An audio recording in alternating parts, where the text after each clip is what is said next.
Taray, congratulations! Thank you! Ay, in fairness kasi, tama ba ako? The way you address your fans is butterflies? Butterflies po, yes. So kaya ba kasama sila sa logo? Yes po. Blue butterflies. Yun po yung ano ko po sa kanila kasi that means dreams. And hindi ko naman po kasi ma-achieve talaga yung dreams ko po like this if hindi po dahil sa kanila. So, pero paano mo naisip tong logo na yan? Ang social. Parang very fantaserye. Diba? Ano po talaga, may pinaproduce po kasi talaga ako. Abangan nyo na lang. Ang ganda. Parang Disney, diba? Yes po.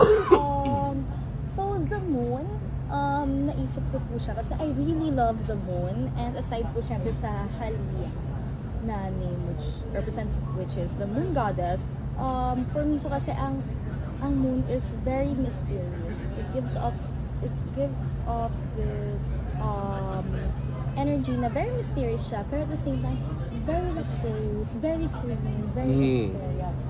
So yun po yung naging tapos yung butterflies po syempre sa Elijah Mavericks. At the same time, it represents beauty and transformation. And syempre po, ako po yung babae sa gitna. And syempre ako po yung babae sa gitna. Pero, dear, kasi di ba parang earlier you were mentioning na parang may pang lalaki tsaka may pang babae. Yes, pero, hindi ba yung yung name niya might discourage men? Kasi parang akala nila pang babae lang to or what? For me po, no. Kasi napansin ko po, usually, sa market, hindi naman po yung mga men talaga ang bumibili ng men's scents. Usually po yung mga women. Correct. So, ayun po. At the same time, hindi naman po siguro siya makaka-discourage po talaga. Kasi panlalaki rin po yung name. In fairness, correct. As ikaw ba, are you the type who really give a man perfume or a scent? As a sugar mommy. Ay, grabe naman. Joke lang. Hindi, just kidding. Sorry ganun na kasi asaran ngayon Baka mami ma-misinterpret Kasi minsan, like before, alam naman yun ni mommy. Nagkaroon ako ng crush. Binilan ko lang siya ng yung mga tig 50 lang, 50 pesos lang na food. Sugar mommy. Grabe. Diba? Wait lang. Hindi ba pwedeng bilan ko lahat tapos siya hindi. Correct. Diba? So may mga ganon. For me, I will gift a man, my man, a perfume na ginagamit niya po talaga. Kasi ayoko naman po yung kumbaga magbigay lang ng something. Actually, doon din po ako minsan nasa-stress kapag Christmas, ganyan, kapag occasions. Kasi talaga makikita pa ako ni Mami, ayan na ba yan? Ganito na lang ibigay mo para Janelle. Hindi naman gumagamit ng ganyan ito na lang So, talaga pong maghahanap po talaga ako ng something na ginagamit para po hindi masayang. Have you ever been impressed by a man because of his scent? Yes. As in, ang bilis sumagot. Talagang... Yes.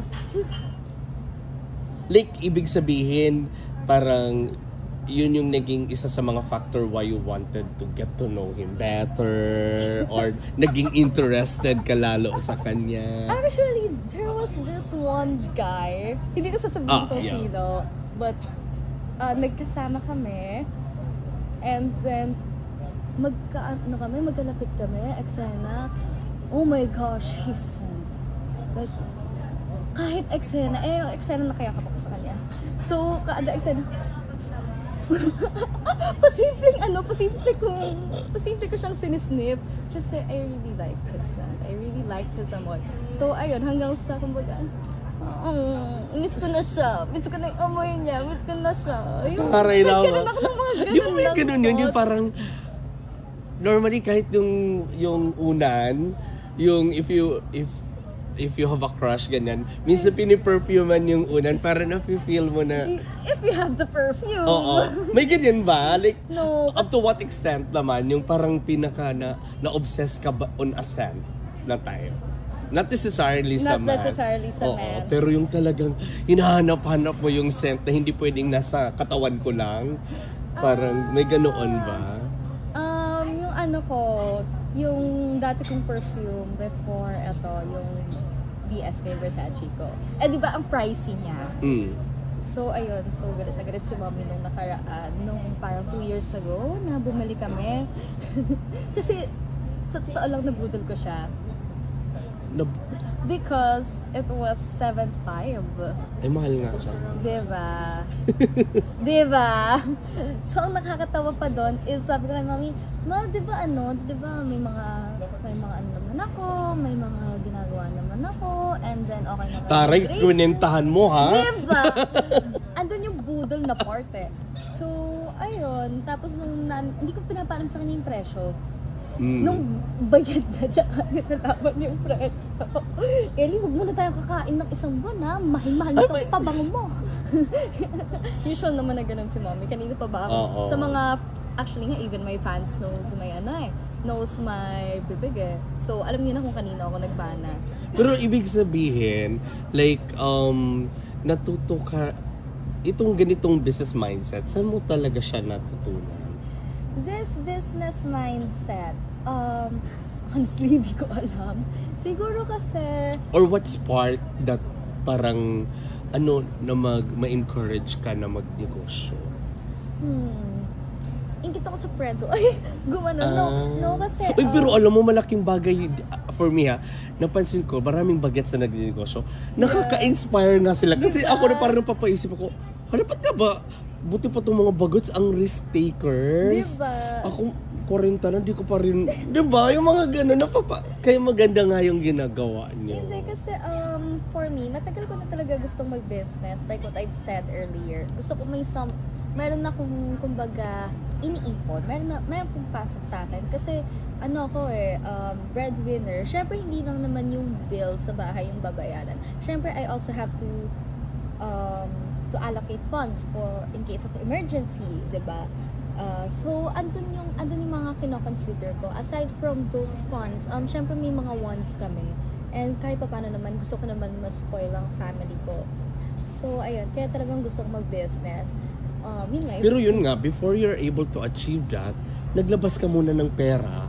Yes po. Sa negosyo. Parang bakit ganun kakatapang para gawin yun? Kasi di ba, technically, there's no assurance. There's no assurance. Talagang, diba? ang business, yun nga yung sabi ng friends ko na business, na nasa business world, ang business, parang sugal yan. And ako kasi, nag-think ako na para akong nagsusugal talaga. Like, para akong nasa casino. So, kung magka-casino ako, ano yung amount na willing, na kumbaga, kung malose ko man yun, masasabi ko, okay lang. It's fine. At least I tried. So, yun yung naging thinking ko sa paggawa nitong Halia. Kasi kahit na sabihin natin nag-research ako ng sobra kung ano yung magiging mabenta, kung ano yung magiging ganito, ano yung pwedeng maging reactions ng people.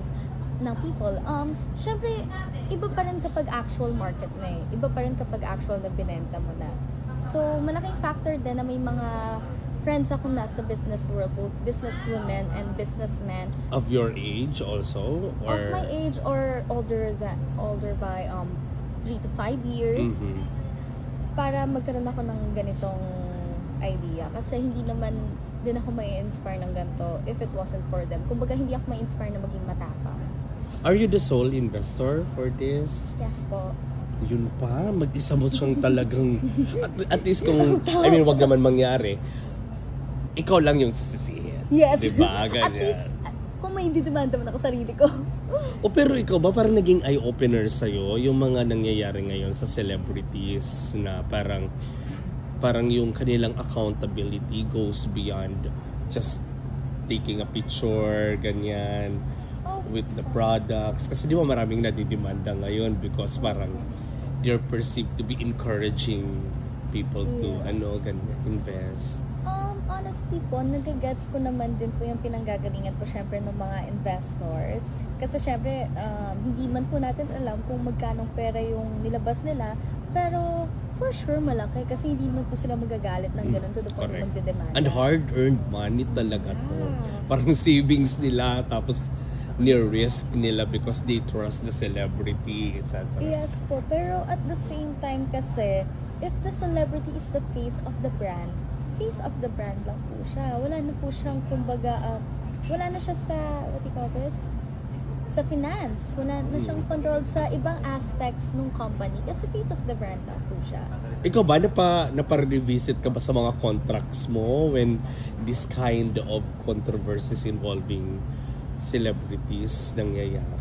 Kasi marami na, di ba, biglang dumami yung ganong case eh. Yes po, pero no po kasi alam po ni Mami yung ugali ko.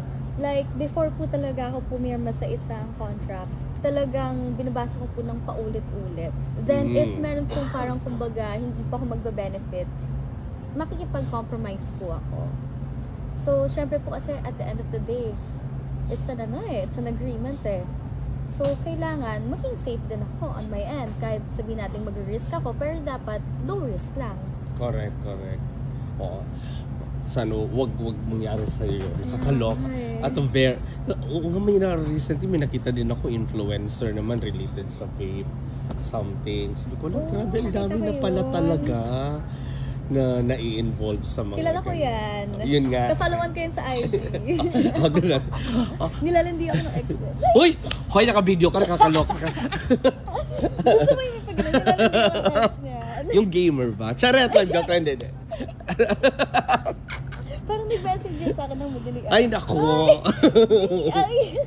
Anong tag ito? Ay, kumusta yung Maka? Alam mo, ikaw nakakaloka ka. Ayaw mo talaga magkwento sa akin kung ano yung hanggat hindi lumalabas yung teleserye. Parang isip ko, nagkwento lang kami 2 weeks ago. Di naman lang niya sinabi na nasa Maka pala siya. Alam mo ano yung nakakatawa doon? Nung nagkita tayo, alam ko na. Kakaloka. Hindi kasi ang press release mo sa akin, parang yun, hanggat hindi lumalabas. Pero parang realize ko, parang nag-taping naman na pala talaga sila. Gano'n, nakakulokot. Makasikreto, kala mo na. Sorry. Uy, pero congratulations. Kasi, overthinker talaga ako eh.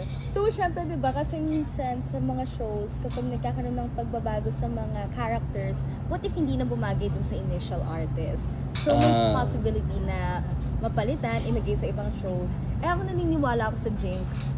So, yun din yung isa sa mga reasons kung bakit masikreto akong tao hanggat hindi nilalabas. Kaya nga itong Halia, di ba? Hindi mo rin alam. Oo, sabi ko lang, akala ko endorser ka. Alam mo ba, mas nauna pa to kaysa dun sa mga Maka, tsaka Cruise versus Cruise. Mas nauna pa talaga to.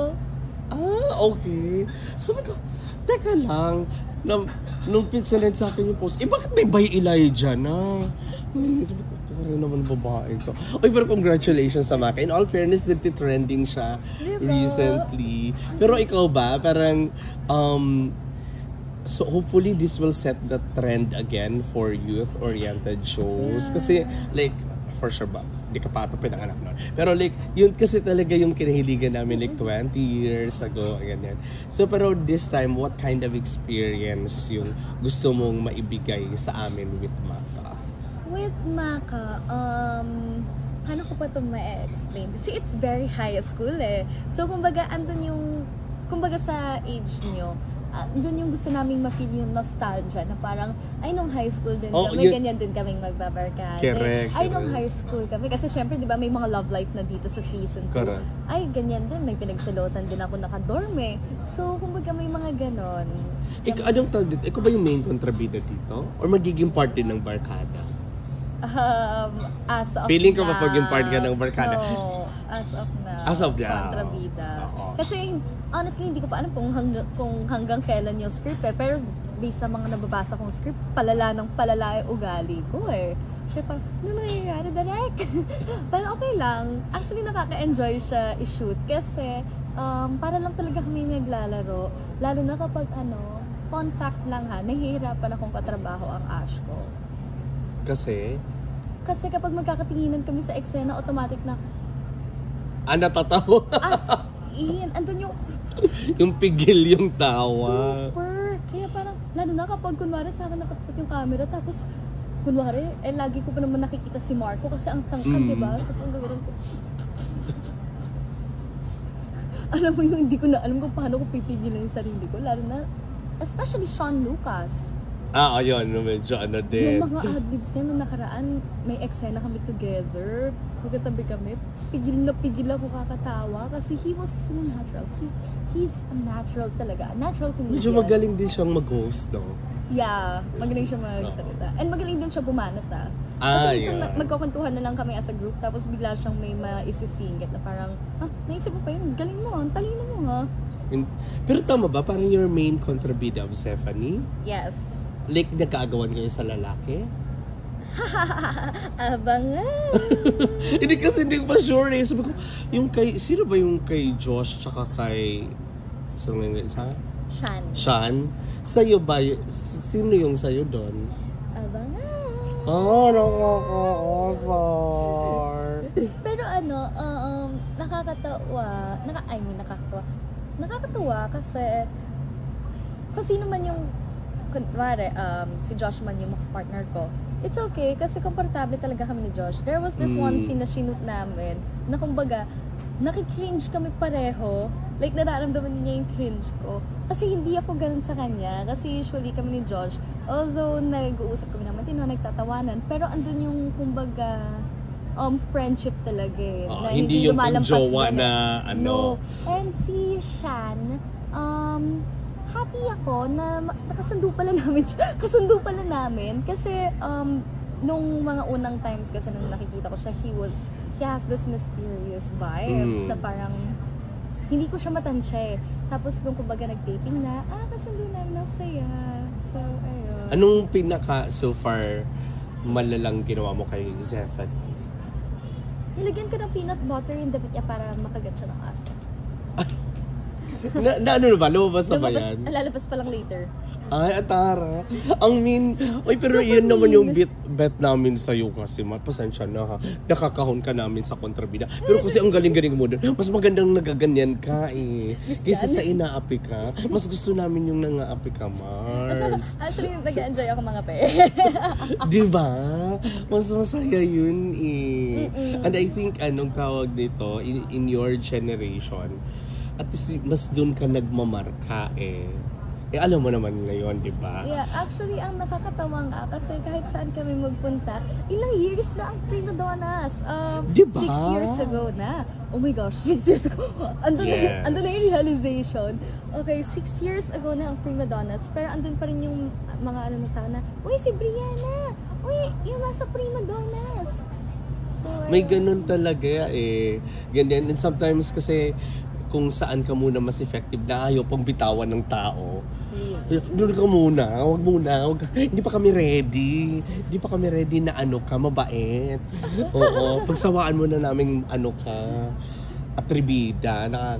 Pero kaya na-happy ako. Sabi ko, at least kontrabida na naman siya katulad ng Prima Donnas. Ganyan. Kasi maganda yun maganda yung mix yun ni Zephanie na mistisa, tas morena. Di ba normally ganun kung magpa-clash yung mga yes. May perception na ganyan. Kaya sabi ko, maganda to. Mukhang, at I think so far, I'm not sure with season 1, pero parang mas maingay itong season 2. Hindi ko rin masyadong sure kasi honestly, during college, kala mo wala sa college no? Kala mo graduate? Di ba? Hindi, pero kasi kapag may pasok ako, hindi na talaga ako nakakanood ng TV. Like, even sa softmeds, kumbaga ang napapanood ko na lang is yung mga nasa FYP ko. Aside from that, wala na ako napapanood at all. So, hindi ko alam kung ano yung performance talaga ng season 1. And at the same time, natutuwa ako kasi okay kami ni Zephanie. Nagtutulungan kami. Like, how could I explain this? Sasabihin ko na ganito atake ko. Tapos, ibahin niya yung atake niya para maging kapantay ng atake ko. Or kaya, sasabihin niya sa akin yung atake niya para alam ko kung paano magiging atake ko. At least yung collaboration works for both of you. Yes, and chill kami both. Magkukuntuhan kami, super chill. Although may pagtatawanan, pero sabi ko kay Mami, nakakatuwa ang Maka cast. Kasi andito na yung mature kami pag nagkukuntuhan. Not na yung dati na super petty pa, gano'n. Siyempre, you've aged na rin. Yes, kaya parang, pero sana mag-away kayo in real life para masubong ka intriga. Charot! Gusto nyo ba? Gusto mo magtulakan kami next week? Nasa pa naman kami? Mag-hike pa naman para kami. Yung chick, parang totohanan na yung labanan nila. Mag-hike pa naman kami nila Zephanie sa Mount Pulag. Gusto mo magtulakan kami sa peak? Huwag naman. Uy, thank you, Marsa. Thank you, Marsa. Diyos ko, magta 20 minutes na nakakaya. Maraming salamat.